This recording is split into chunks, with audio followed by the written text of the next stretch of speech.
We are celebrating our 40th anniversary of making Woodstock Chimes.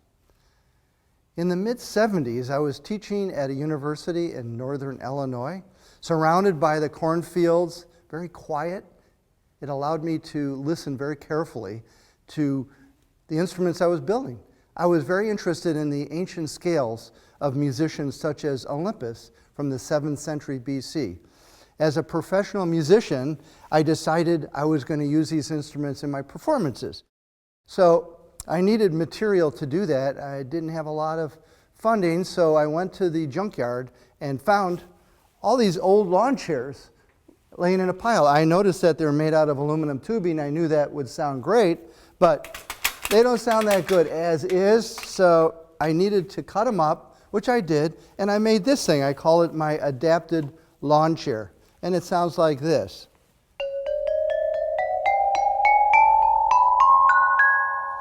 So it has a good sound, but it's a funky scale. I wanted to hear what the ancient scale sounded like, so I fine-tuned them to an ancient scale such as Olympus, and this is the scale of Olympus.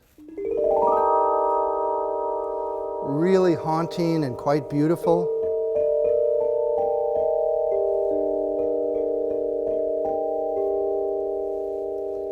I thought other people would really appreciate this sound, but they'd have to learn how to play a xylophone-like instrument or build the instrument.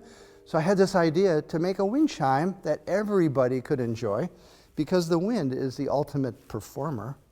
And I came up with the Chimes of Olympus in 1979. This is one of the original ones that I made, showing a little bit of age here. But I brought a new one too that we're still making currently, 40 years later. The same beautiful sound. We now have hundreds of different scales like this, equally beautiful, in our line. Thanks for listening.